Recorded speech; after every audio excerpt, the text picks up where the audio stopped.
Hi. Hello, hello. Miss Naja done joined us on the set. In the building. Listen, this is our girl right here, the creator of Wounds to Wisdom. Aw. Can you talk about Wounds to Wisdom, but then how the honor culture partnership came together? Wounds to Wisdom. I actually started Diamond Supper Club 8 years ago. When my brother passed away from suicide, I started basically studying mental health like a opponent that you would study in a boxing ring, because I wanted to beat it that bad. Because I was suffering when my brother passed. So I started dealing with psychiatrists, therapists, nutritionists, everyone, to learn how you can battle this with and without medication. And I wanted to get those resources to my community, because when my brother was struggling, I didn't know where to go or what to do. So I started doing intimate spaces. I believe when you break bread with people, you build community, right? And people trust you and they feel safe when you eat next to them.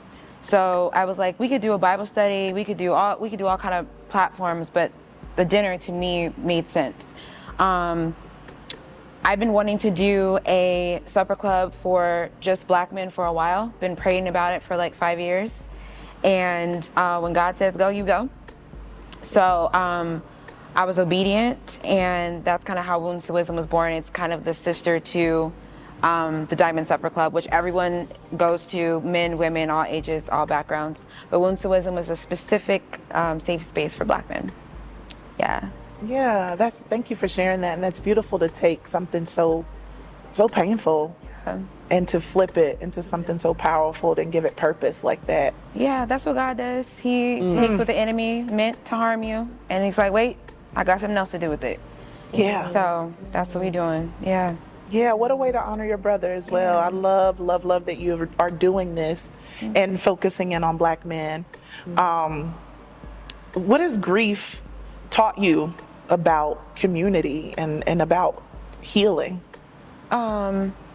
Before we get into that question, I just want to say how this came together. And I've been wanting to say this for a while. I'm glad that we had the platform to say it, that I have the platform to say it to you now, that God placed on my heart. We got to this space with Wounds to Wisdom, this specific event, because of the calling that's on your life with your acting. It's not just a talent.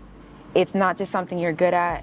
To me, I see it as a calling, and that's the reason why the enemy attacks it so much. And I'm gonna try and get through this without crying, but it was just recently, there was a scene in your film, Magazine Dreams.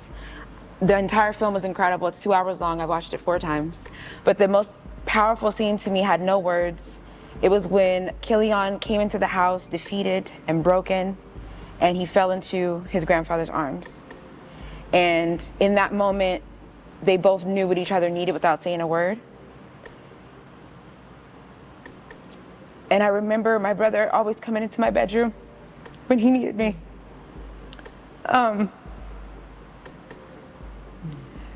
The gift that you have in acting and being able to bring stories to life, that calling on your life gets attacked repeatedly because of that.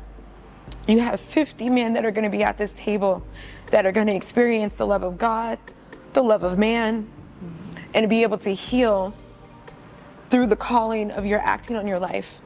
And so I just wanted to tell you that, because I really have, like, I prayed about this so much, and it's the most random connection ever, right?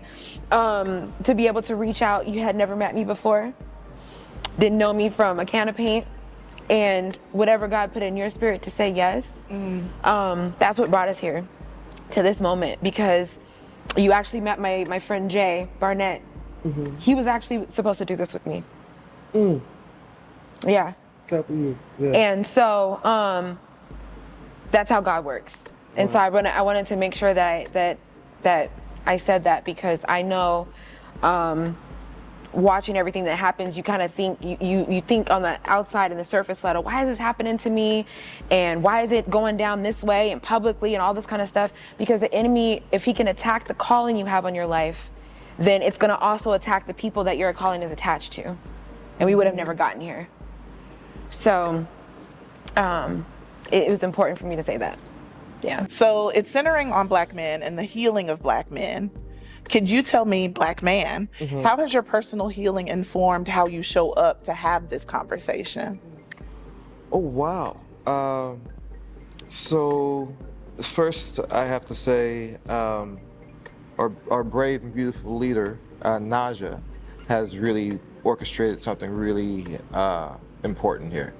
And so we're grateful for that.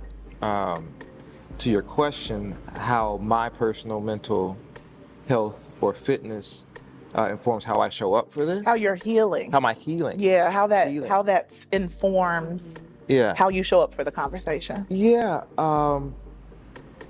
I think for one, I could even have the conversation had I not made some really deep acknowledgments in my own journey, right?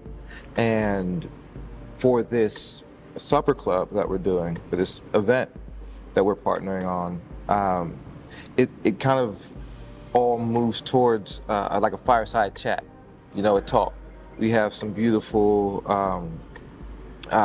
production videos and stuff like that'll hopefully set the mood for all of it. But ultimately, we're leading up to that moment of just speaking, and so for me, my healing, I kind of feel that it has to be ongoing, consistently ongoing, especially when I'm stepping into a space where I will be surrounded by brothers in similar situations, who are dealing with, or probably just now acknowledging that they have a mental health, that they have a mental part of their bodies, of their societal movement that actually needs to be attended to. You know what I mean? And so, yeah, I mean, the best I can. Yeah. Yeah. And it's ongoing. And it's ongoing. Yeah.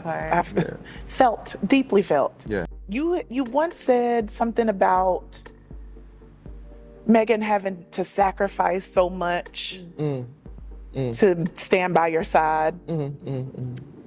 And oftentimes Black women are faced with that narrative about, especially when it comes to being partnered, sacrificing something to be in this partnership. Do you feel like you've sacrificed to be in this partnership, Meagan? And also, Jonathan, what have you sacrificed? Do you feel like you've sacrificed to be in this partnership?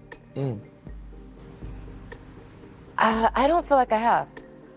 And I'll tell you why. Nobody asked me to be here. This was my choice. And even when, he was, when everything kind of was just beginning to just kind of hit the fan, he was like, look, I understand if you can't be here, and like as a friend, like I don't want this for you and da-da-da-da-da. And I was just like, no. And I always follow my spirit and I always trust my spirit. And so for me, there's no fear in that. And while someone may look and think, oh, well, she sacrificed to be here, I'm like, no, I'm blessed to be here. My life is better for it. My joy is fuller for it. My peace is crystallized in a different way, where it's unmovable and it's unshakable and it's peaceful. I'm thankful, really, really thankful. Not just for the journey, for the growth, for the experience, for how he's held me down and lifted me up in ways that other people don't understand and haven't seen when I was drowning, But beyond that, I'm thankful for him. I would love to know, because we are dealing with specifically wounds to wisdom with Black men and mental health.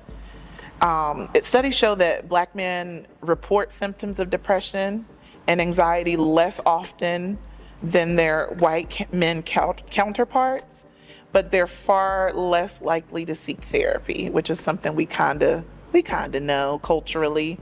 And it's saying that less than 30% of Black men receive the treatment that they need at all. Yeah. Curious to all of you, how do you think we shift that narrative? And so that Black men are able to see healing differently and therapy differently, or at least see it as a necessity. Yeah. And creating safety around that space. Every year I do this, everyone always asks, why don't you open it up to more people? Why don't you do it bigger? The form, I've had to explain to a lot of people why it's set up the way that it's set up, because I tell them everyone's sitting at one table together. It's community based. It's the vision that God put on my heart, because you feel so connected. Even if you're sitting next to a stranger, y'all got the same meal, you look good, is that good? You having that conversation, you're being able to feel more connected in a more intimate space. So I believe creating safety around those conversations is important, because sometimes the safety's not in your household, sometimes the safety's not with your friends or family, sometimes the safety is with a stranger. And so being able to create that, I think, is important for Black men to know that there are other Black men that they look up to, because there's people across the table that they admire. And they're like, wow, this guy battled this and he won. I think that's important for them to be able to see that in safety. Yeah. Amen. I love that.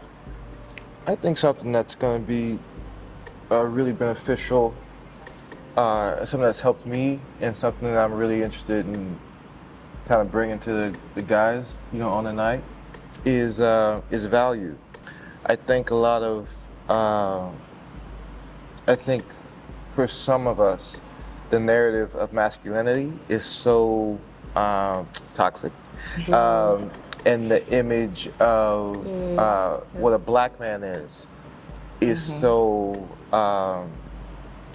exterior, right? You've got to look a certain way, you got to wear a certain thing, you got to have a certain type of car, certain type of woman, certain type of haircut, you got to make a certain amount of money, you have to provide. And those are all external value systems. And I think when hopefully we can have a discussion about the value of what it is to be a father, a friend, a brother, a husband, a citizen, a human being, right?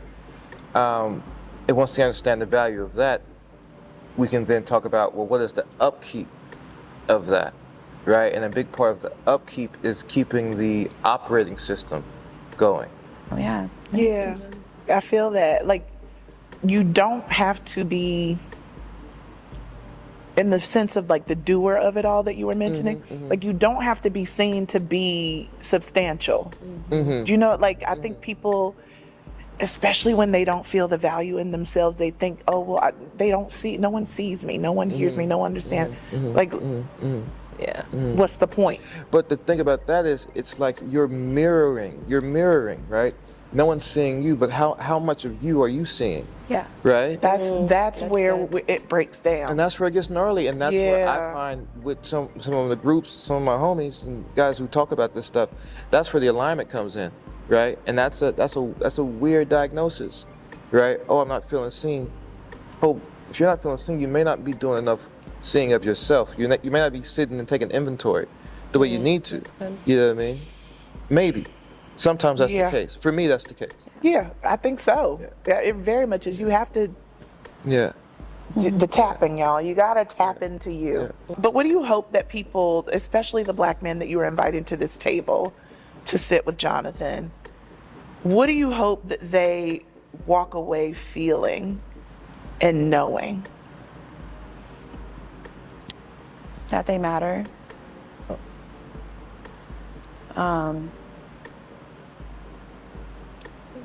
That their existence in the world matters deeply.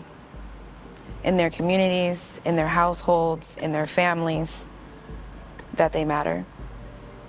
That's probably the biggest thing, because there's so many other things that they can feel, that they can get from different spaces.